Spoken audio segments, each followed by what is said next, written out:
जय हिंद दोस्तों, मेरा नाम है वेद त्रिवेदी और हम लोग इस समय पढ़ रहे हैं कॉर्पोरेट अकाउंटिंग, जिसमें हमारा चैप्टर चल रहा है इश्यू ऑफ डिबेंचर्स अर्थात ऋण पत्रों का निर्गमन। यहाँ पर पिछला वीडियो मैं आपको दे चुका हूँ, जहाँ पर बेसिक बताया था मैंने आपको डिबेंचर्स का। डिबेंचर्स क्या होते हैं और उनकी कैरेक्टरिस्टिक्स क्या होती हैं, अर्थात उनके अंदर कौन कौन से लक्षण पाए जाते हैं। तो उम्मीद है वो वीडियो आपको अच्छा लगा होगा, और अगर आपने नहीं देखा है तो प्लेलिस्ट का लिंक डिस्क्रिप्शन बॉक्स में दिया है, आप जाकर के उनको बाद में देख लीजिएगा, ताकि चीज़ें आपको बेहद आसान तरीके से बहुत ही सरलतापूर्वक समझ में आए।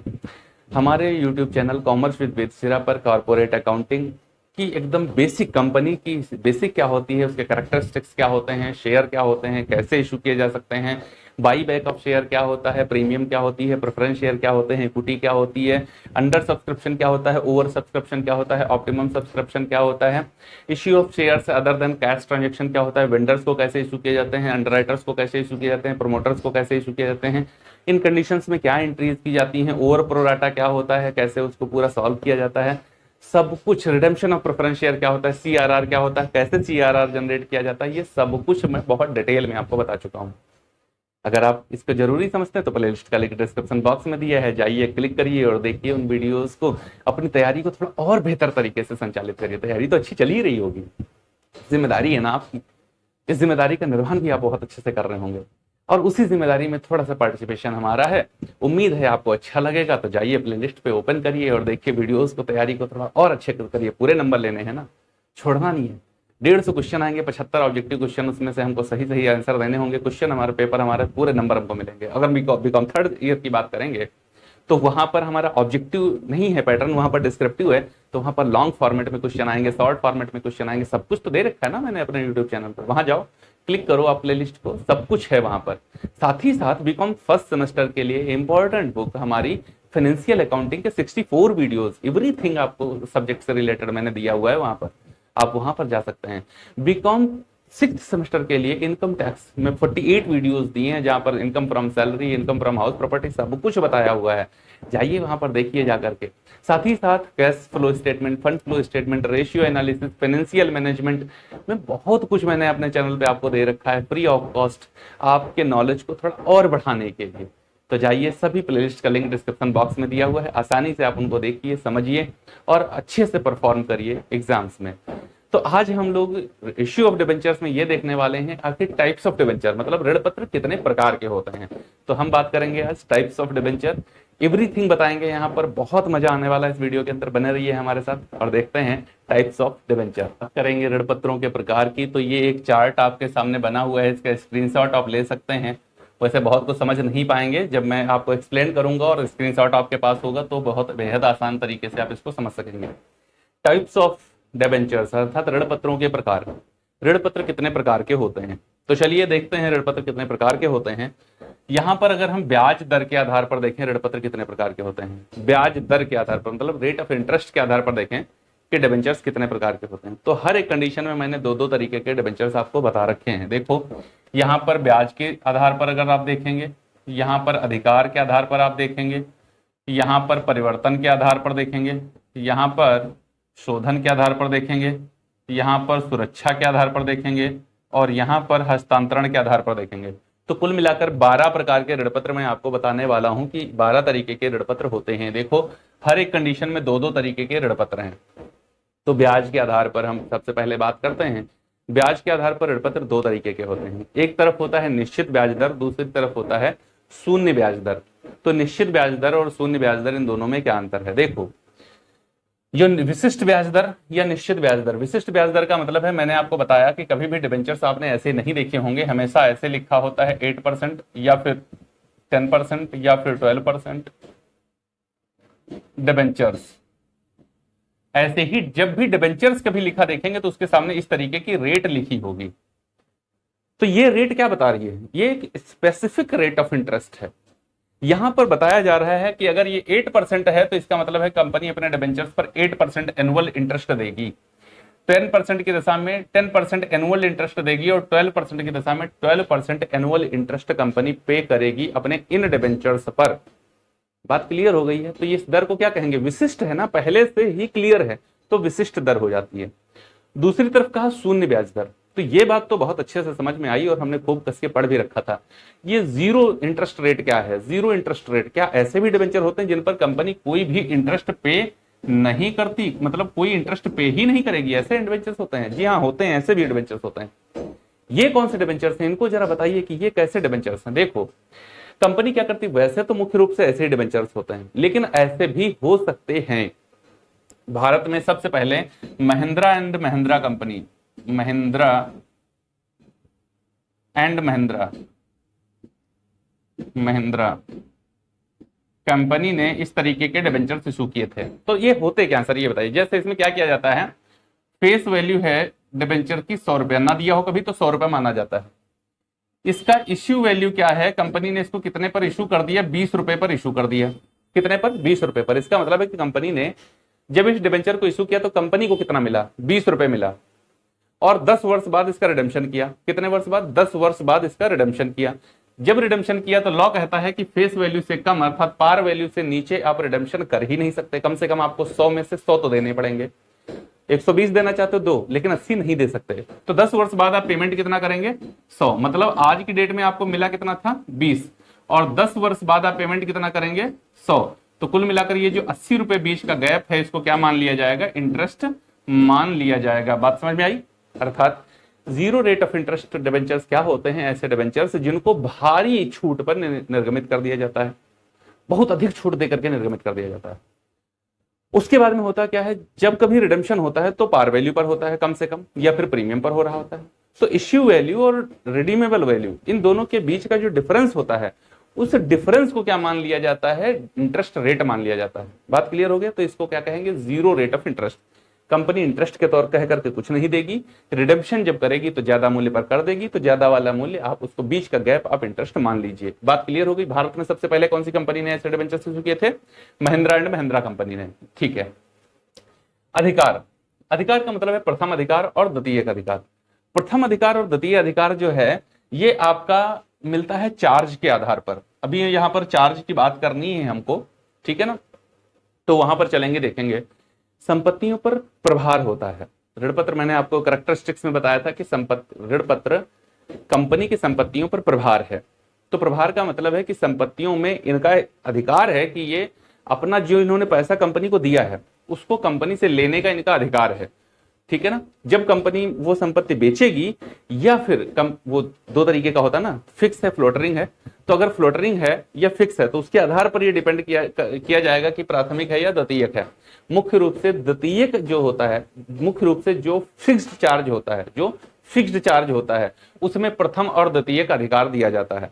अभी थोड़ा सा समझ लेते हैं यहाँ पर ये क्या होगा। जैसे मान लो कंपनी ने किसी से 1 लाख रुपए का, ए से 1 लाख रुपए का लोन लिया और बी से 80,000 रुपए का लोन लिया, और कंपनी के पास में ये लोन है, ए से लोन लिया गया है, ये बी से लोन लिया गया है। कंपनी के पास में बिल्डिंग है, कंपनी के पास बिल्डिंग है जिसका वैल्यू है, रियलाइज वैल्यू है 2 लाख। अगर उसको बेचा जाए तो कितना मिल जाएगा? 2 लाख मिल जाएगा।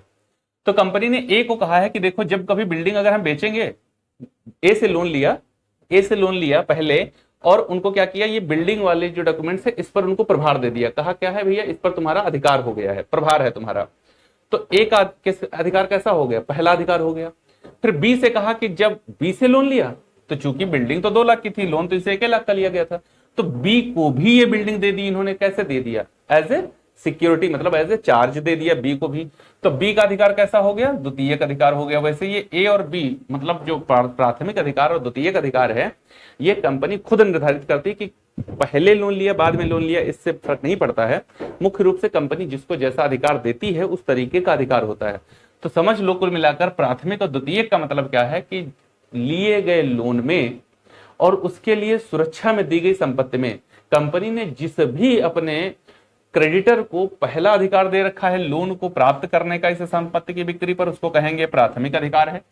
और जिसको कहा है कि तुम दूसरी बार में प्राप्त करोगे, मतलब दूसरा अधिकार तुम्हारा होगा। मान लो ये 2 लाख की जगह 1,20,000 की बिके, तो मिस्टर ए अपना पूरा ले लेंगे, क्यों? क्योंकि उनको प्रथम अधिकार था, और 80,000 में से आप 20,000 पाओगे। द्वितीयक अधिकार का मतलब ये है।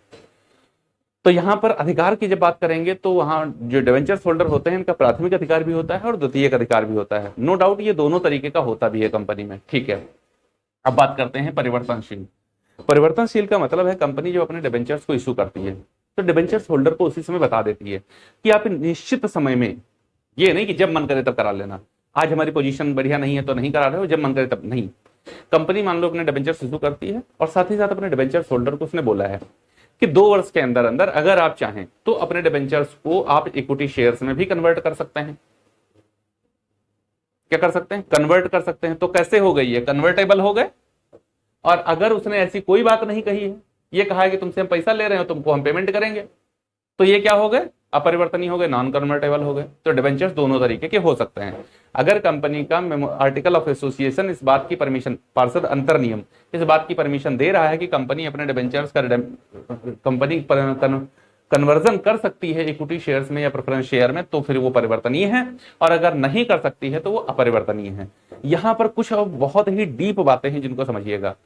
अगर वो परिवर्तनीय है तो 3 तरीके का परिवर्तन होता है। कैसा परिवर्तन होता है? 3 तरीके का परिवर्तन। जब परिवर्तन या अपरिवर्तन की बात करेंगे तो 3 सिचुएशन होती है। परिवर्तनीय है तो 2 तरीके के परिवर्तनीय होते हैं, पूर्ण परिवर्तनीय है या आंशिक। ये कैसे होते हैं? या तो पूर्ण होंगे या फिर आंशिक होंगे। मतलब अगर कंपनी ने 2 लाख रुपए के डिबेंचर्स इशू किए तो क्या 2 लाख रुपए के पूरे डिबेंचर्स कन्वर्टेबल हैं, मतलब उनको कन्वर्ट किया जा सकता है इक्विटी में, या फिर 2 लाख में से केवल 1 लाख के डिबेंचर्स को ही कन्वर्ट करेंगे इक्विटी में। तो ये जो परिवर्तनीय होते हैं ये 2 तरीके के होते हैं, या तो पूर्ण परिवर्तनीय होंगे या तो आंशिक परिवर्तनीय होंगे, या तो फुल्ली कन्वर्टेबल होंगे या तो पार्सली कन्वर्टेबल होंगे, या फिर अपरिवर्तनीय होंगे, नॉन कन्वर्टेबल होंगे।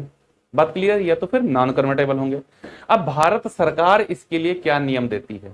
भारत सरकार देती है। कौन देता है? भारत सरकार। सुनो, कौन नियम दे रहा है? भारत सरकार। कंपनी लॉ नहीं, कंपनी रजिस्टर नहीं, सेबी नहीं, भारत सरकार क्या कहती है? अगर परिवर्तनीय ऋण पत्र इशू कर रही है कंपनी, क्या कर रही है? परिवर्तनीय ऋण पत्र इशू कर रही है, तो इस पर maximum rate of interest, maximum rate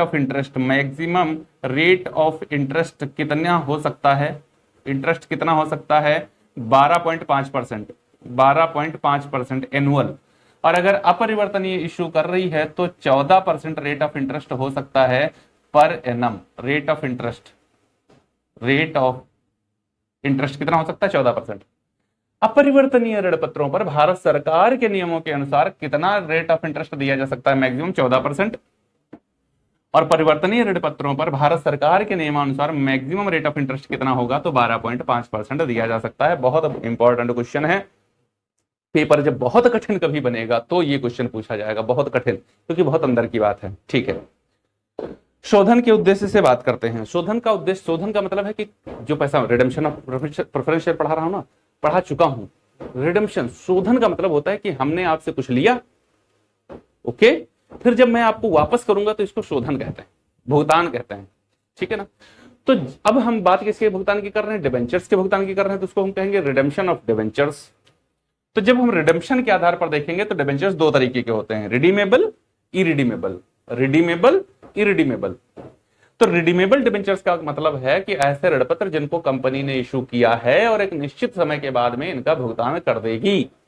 ऐसे ऋण पत्र जिनको कंपनी ने आज इशू किया है और एक निश्चित समय के बाद या किसी विशेष घटना के घटित होने पर इनका भुगतान कर देगी, उनको कहा जाता है रिडीमेबल। तो यहां से बनने वाले 2 क्वेश्चन आप समझो। नॉर्मल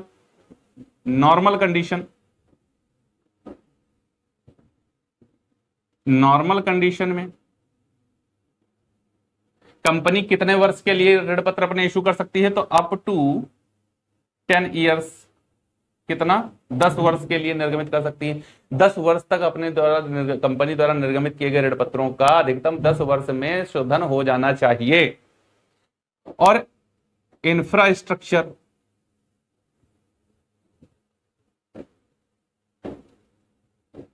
इंफ्रास्ट्रक्चर से लगी हुई company up to project infrastructure. ठीक है ना? प्रोजेक्ट भी जोड़ लो भाई आगे, मतलब जो किसी परियोजना विशेष पर काम कर रही होती है, जैसे सड़क निर्माण, विद्युत निर्माण, हाईवे निर्माण, इस तरीके की कंपनी जो काम कर रही हैं उनको प्रोजेक्ट इंफ्रास्ट्रक्चर कहा जाता है। और वो अप टू 30 ईयर, 30 वर्ष के लिए अपने ऋण पत्रों का निर्गमन कर सकती हैं। जबकि प्रेफरेंस में यही बात 20 और 30 वर्ष है। प्रेफरेंस शेयर के लिए बात क्या है? नॉर्मल में 20 और इन प्रोजेक्ट इंफ्रास्ट्रक्चर 30, जबकि डिबेंचर में 10 और 30। तो प्रेफरेंस में 20-30, डिबेंचर में 10 और 30। बात क्लियर हो गई? हाँ जी सर, क्लियर हो गई। इरिडीमेबल डिबेंचर्स एक्चुअली होते ही नहीं है। वैसे होते क्या है ये तो बता दो सर। इरिडीमेबल डिबेंचर्स का मतलब है कंपनी जिन पर प्रत्येक वर्ष जितना ब्याज बनेगा वो तो देती रहेगी, लेकिन कंपनी अपने पूरे जीवन काल में कभी भी ऐसे डिबेंचर्स का रिडेम्पशन नहीं करेगी। तो ये तो गलत बात हो गई ना सर, क्योंकि कंपनी अपनी कैरेक्टरिस्टिक्स में बोलती है परपेचुअल सक्सेशन। तुम कहां देख रहे हो भाई, इधर देखो ना। कंपनी अपने कैरेक्टरिस्टिक्स में क्या बोलती है? परपेचुअल सक्सेशन, अर्थात सतत उत्तराधिकार, जो कभी नहीं खत्म होगी, जो कभी नहीं मरेगी। और जो कभी खत्म नहीं होगी, जो कभी मरेगी नहीं, वो फिर कह रही है जब हम खत्म होंगे तब रिडेम्पशन करेंगे। ये तो ऐसी बात हो गई कि ना मरेंगे ना माचा छोड़ेंगे, ना ये कभी खत्म होंगे ना रिडेम्पशन करेंगे।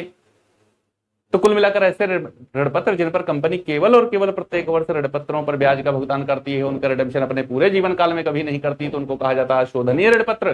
कंपनी लॉ में ऐसे ऋणपत्रों को निर्गमित करने की परमिशन नहीं है, तो फिर इरिडीमेबल डिबेंचर्स होते ही नहीं है, लेकिन कंपनी कर सकती है। ठीक है, चलो अब देखते हैं सुरक्षा के दृष्टिकोण से। सुरक्षा के दृष्टिकोण में आया बंधक और खुले।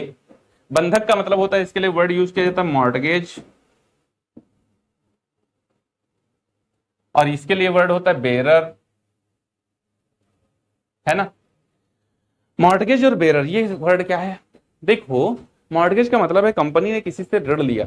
अभी मैं आपको बताऊंगा चार्ज और बंधक में भी अंतर होता है ना। चार्ज की बात आई नहीं है इसमें। देखो मैंने क्या कहा कि यहां पर हमको देखना है मॉर्टगेज और खुले, बेरर।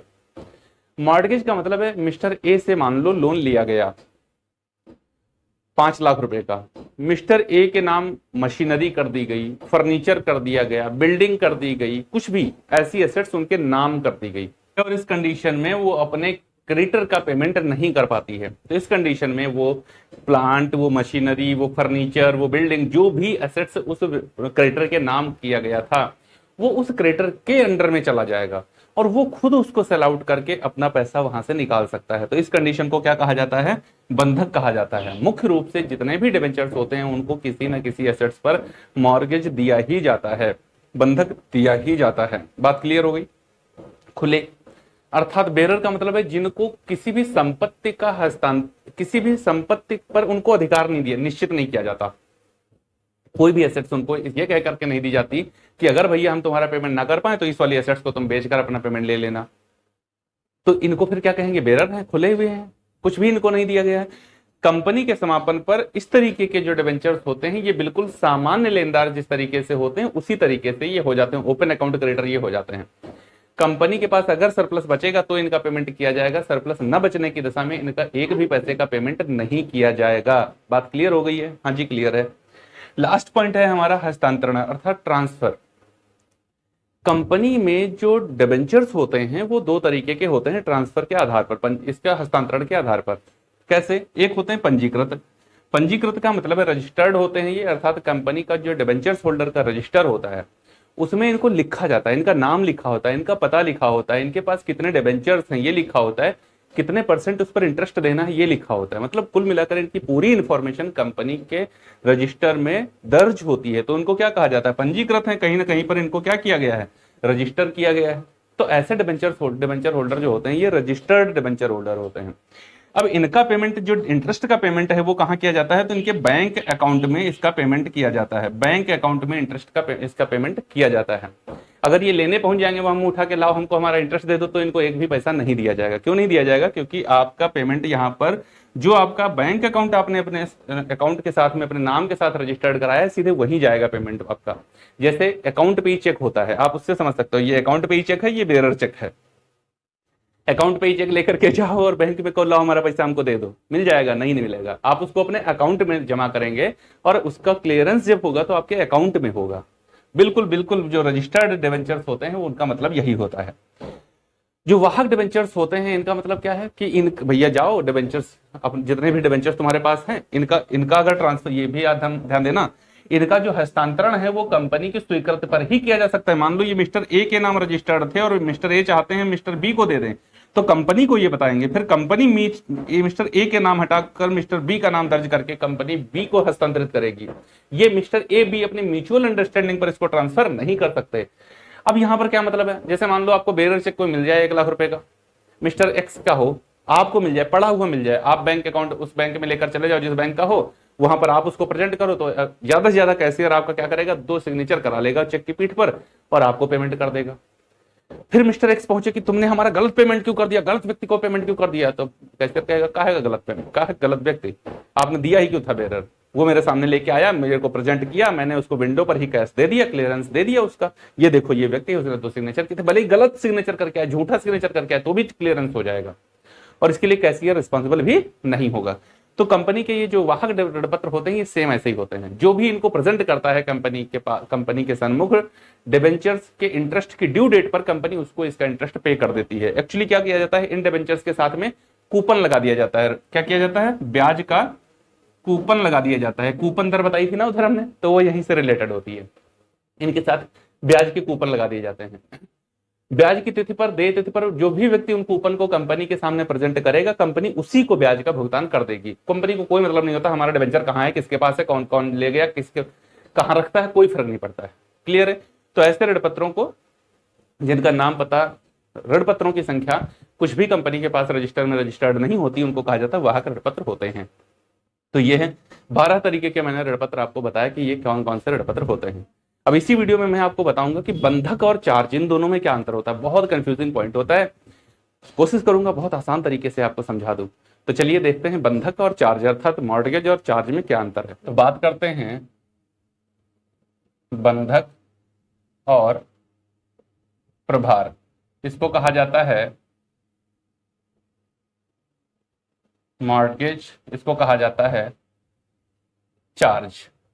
अब अगर समानता की बात करेंगे कि इन दोनों में समानता क्या होती है, तो ये दोनों ही क्या करते हैं, सिक्योरिटी प्रोवाइड करते हैं, किसको, क्रेडिटर को सिक्योरिटी प्रोवाइड करते हैं, सिक्योरिटी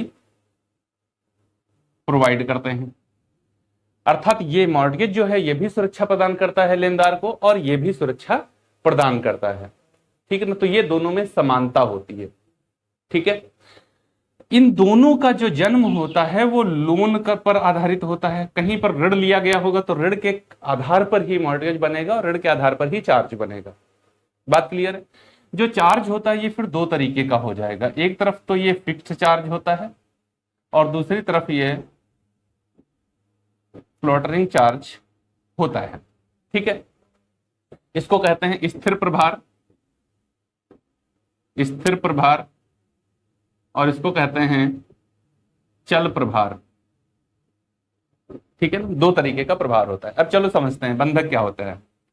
जैसे मान लो मिस्टर एक्स हैं, एक मिस्टर एक्स हैं, इनको लोन चाहिए, ये पहुंच गए बैंक के पास, ठीक है ना। एक और समानता समझ लो, मॉर्गेज और चार्ज जो होता है दोनों ही इमूवेबल एसेट्स पर डिपेंड करता है। किस पर होता है, तो इमूवेबल एसेट्स पर ये डिपेंड करता है,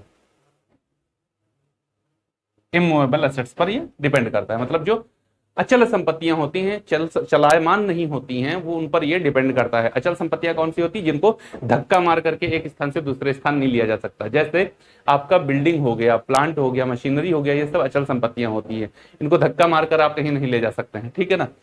बैंक के पास मान लो आप लोन लेकर जा रहे हो तो मशीनरी अपनी नहीं लेकर जा सकते हो कि लो अच्छा इसको रख लो अपने पास, हमको लोन दे दो। तो क्या किया जाता है, इनके डॉक्यूमेंट्स ट्रांसफर होते हैं। चलो खैर, तो मिस्टर एक्स को क्या चाहिए, लोन चाहिए, और ये बैंक के पास गए, कहा हमको लोन दे दो। बैंक ने कहा कि ठीक है, हमको कुछ आप क्या दीजिए, सिक्योरिटी दीजिए। देखो लोन लेने के लिए गए थे, बैंक ने क्या कहा, हमको कुछ सिक्योरिटी दीजिए तो हम लोन आपको दे देंगे। ये कहते हैं ठीक है, सिक्योरिटी के तौर पर आपको हम क्या दे रहे हैं, अपनी बिल्डिंग के कागज दे रहे हैं, बिल्डिंग के कागजात हम आपको दे रहे हैं। बैंक ने इनकी बिल्डिंग पर इनको लोन सैंक्शन कर दिया है, कितना, 10 लाख रुपए का लोन इनको दे दिया है। अब क्या होगा, एक निश्चित टाइम होगा, निश्चित टाइम पीरियड होगा, उसमें अगर मिस्टर एक्स बैंक को इंस्टॉलमेंट पेमेंट करते रहे, इंस्टॉलमेंट पेमेंट करते रहे, और एक दिन उन्होंने अपने लोन को क्या कर दिया, फिनिश कर दिया, तो ये वाला जो इनका एग्रीमेंट हुआ था वो कैंसिल हो जाएगा और जो बिल्डिंग थी वो मिस्टर एक्स की ही रहेगी। बात तो तब आती है जब मिस्टर एक्स लोन पेमेंट नहीं कर पाते। अगर मान लो मिस्टर एक्स लोन पेमेंट नहीं कर पाएंगे तो इस कंडीशन में ये जो बिल्डिंग थी वो किसकी हो जाएगी, बैंक की हो जाएगी। किसकी हो जाएगी, बैंक की हो जाएगी। और बैंक खुद, ध्यान देना, बैंक खुद इस बिल्डिंग को क्या करेगा, नीलाम कर देगा, और उस नीलामी से जो पैसा मिलेगा उस पैसे से अपना 10 लाख रुपए निकाल लेगा। मान लो 12 लाख रुपए में वो नीलाम की गई, अब यहाँ पर 10 लाख रुपए बैंक अपना ले लेगा, अगर कुछ ब्याज बना तो वो ब्याज भी ले लेगा, जो सरप्लस बनेगा वो मिस्टर एक्स को यहाँ पर दे दिया जाएगा। तो इस कंडीशन को क्या कहते हैं, ये मॉर्टगेज है, ये बंधक है। ठीक है ना, बात क्लियर हो गई, ये बंधक है। अब चार्ज क्या होता है, देखो चार्ज भी सेम चीज है। मान लो कंपनी ने क्या किया, पब्लिक से लोन लिया, तो पब्लिक वाले भी बोलते हैं भैया हमको क्या दो, देखो लोन लिया तो कहते हैं हमको सिक्योरिटी दो, क्या दो, सिक्योरिटी दो। तो कंपनी ने कहा ठीक है, सिक्योरिटी के तौर पर हम अपनी मशीन या फिर बिल्डिंग या एनी अदर फिक्स्ड असेट्स या अन्य कोई संपत्ति, मान लो मशीन और बिल्डिंग ही दो लेते हैं, मैं आपको बिल्डिंग की सुरक्षा देता हूं, आपको क्या कह रहा हूं, बिल्डिंग की सुरक्षा मैं आपको दे रहा हूं। तो देखो क्या कहा, स्पेसिफिक वर्ड यूज कर लिया, बिल्डिंग, या फिर कहा मशीन पर सुरक्षा दे रहा हूं, तो ये स्पेसिफिक वर्ड यूज कर लिया। अब क्या हो गया, यहां पर ये चार्ज कैसा हो जाएगा, ये फिक्स्ड चार्ज है। क्यों, क्योंकि यहां पर मशीन या बिल्डिंग की बात करी जा रही है। हाँ, मशीन या बिल्डिंग नंबर भी हो सकता है, मान लो मशीन नंबर 2 की बात की जा रही है, यहां पर बहुत सारी मशीनें हो सकती है, तो मशीन नंबर 2 की बात करी गई, तो एक फिक्स्ड चार्ज है। बात सेम है, सिक्योरिटी प्रोवाइड करता है लोन के बिहाफ पर। अब पहले चार्ज को थोड़ा समझ लेते हैं, चार्ज है क्या। मान लो मिस्टर एक्स है, यही वाले मिस्टर एक्स हैं, और इनके एक लड़का है एक लड़की है, इनके लड़के का नाम है मान लेते मिस्टर डी, और इनकी लड़की का नाम है सी। मिस्टर एक्स के पास में एक बिल्डिंग थी, वो वाली बिल्डिंग इन्होंने अब ट्रांसफर कर दी है, वो वाली बिल्डिंग इन्होंने किसको ट्रांसफर कर दी है, मिस्टर डी जो इनका लड़का है उसको ट्रांसफर कर दिया है। ठीक है, लेकिन साथ ही साथ इन्होंने एक एग्रीमेंट भी किया है मिस्टर डी के साथ में, मिस्टर सी के फेवर में, कि यहां से प्रत्येक वर्ष मिस्टर डी क्या करेंगे, मिस्टर डी प्रत्येक वर्ष क्या करेंगे, सी को मेंटेनेंस के लिए 10,000 रुपीज पर ईयर देते रहेंगे। तो ये क्या है कंडीशन, इसको चार्ज कहेंगे। यहां पर ये जो मिस्टर एक्स ने मिस्टर डी के साथ में किया है, इसको चार्ज कहेंगे इन फेवर ऑफ मिस सी। सी के संदर्भ में इन्होंने एक चार्ज किया है, प्रभार दिया है मिस्टर डी को। बात क्लियर हो गई है। चलो इसको कंपनी के माध्यम से समझते हैं। कंपनी में क्या कहा, देखो पब्लिक पर्सन को कंपनी ने सिक्योरिटी दिया है उसके लोन पर कि भैया हम आपसे लोन ले रहे हैं, तो इस बात की गारंटी दे रहे हैं आपको, ये एक गारंटी सर्टिफिकेट होता है, आपको इस बात की गारंटी दे रहे हैं कि जब कभी भी आपका ड्यू डेट पर हम अगर पेमेंट बाई चांस नहीं कर पाए तो ये असेट्स आपके फेवर में चली जाएगी और इससे आप खुद ही अपना पैसा ले लेना। तो देखो फिक्स्ड चार्ज और मॉर्टगेज में अंतर नहीं होता है ज्यादा, ठीक ना, बिल्कुल लगभग सेम होते हैं। यहां पर भी एसेट्स चली जाती है फेवर में क्रेडिटर के, यहां पर भी एसेट्स फेवर में चली जाती है क्रेडिटर के, ये खुद रियलाइजेशन उसका करेगा, ठीक है ना। और ये एसेट्स तब तक कंपनी बेच ही नहीं सकती जब तक कि उसका पेमेंट ना कर दे। ये एसेट्स तब तक बेच नहीं सकती जब से कि बंधक में आप वो संपत्ति बेच नहीं सकते जब तक कि उसका पेमेंट आप उस पर लिए गए लोन का पेमेंट ना कर दे, ठीक है। अगर आप बेच भी देते हो तो जिस व्यक्ति को बेचोगे उसके नाम ये लोन भी ट्रांसफर हो जाएगा। चलिए फ्लोटरिंग चार्ज क्या होता है, देखिए फ्लोटरिंग चार्ज का मतलब है जहां पर ऋण पत्रधारियों को किसी निश्चित संपत्ति पर प्रभार नहीं दिया गया, अधिकार सेम है लेकिन निश्चित संपत्तियों पर नहीं। तो जिस दिन कंपनी डिसॉल्व होती है उस डेट पर कंपनी के ओनरशिप में जितनी संपत्तियां होती हैं उन सभी संपत्तियों पर कंपनी का क्या होता है, कंपनी के डिबेंचर होल्डर का क्या होता है, फ्लोटरिंग चार्ज होता है, चल प्रभार होता है। अब दूसरा तरीका ये समझ लो, जैसे मान लो जिस दिन कंपनी के डिबेंचर होल्डर बने थे उस दिन कंपनी के पास में 10 मशीन थी। कितनी मशीन थी, 10 मशीन थी। फिर कंपनी ने क्या किया, उसमें से 5 मशीन को सोल्ड कर दिया, बेच दिया, तो देखो 5 चली गई। अब कंपनी ने 6 और मशीन को परचेज कर लिया, तो कुल मिलाकर कंपनी के पास अब कितनी है, 11 है ना। जब कंपनी में ये डिबेंचर होल्डर आए थे तब ये 10 थी, आज के समय में कितनी है, 11 है, क्योंकि 5 गई थी और 6 नई आई हैं।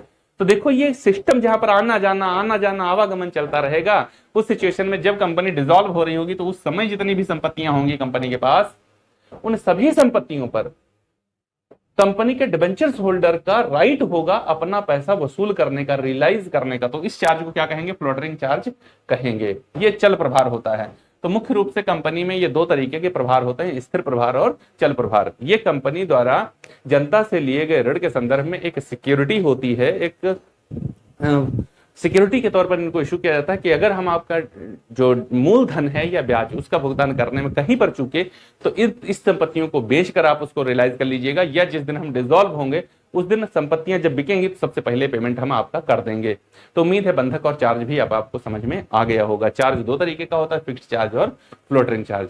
हम लोग मिलते हैं। अगर ये वीडियो अच्छा लगा हो तो इसे लाइक करें, चैनल को सब्सक्राइब कर लें, बेल आइकन को प्रेस कर लें ताकि आने वाले वीडियोस का नोटिफिकेशन आपको आसानी के साथ मिल सके। अगर ये वीडियो आपको अच्छा लगा हो और चीजें नॉलेजेबल आपको लगी हो, आपके लिए हेल्पफुल हो, तो वीडियो को लाइक करना ना भूलना। अपने दोस्तों के साथ में इसको शेयर भी कीजिएगा और कमेंट बॉक्स में आकर के अपना कमेंट हमको जरूर दीजिएगा कि आपको हमारा पढ़ाने का तरीका कैसा लगता है और हमारे द्वारा दिया गया कंटेंट आपको समझ में आता है या फिर नहीं आता है। जो कुछ भी हो अपनी भावनाएं आप खुलकर हमारे साथ व्यक्त करिए, खुले हृदय से हम स्वागत करते हैं उनका। मिलते हैं अपने अगले वीडियो में, वहां देखेंगे इश्यू ऑफ डिबेंचर्स अर्थात ऋण पत्रों का निर्गमन कैसे किया जाता है, सेक्शन 71 की प्रोविजंस क्या हैं इश्यू ऑफ डिबेंचर्स के संदर्भ में। तब तक के लिए जय हिंद दोस्तों।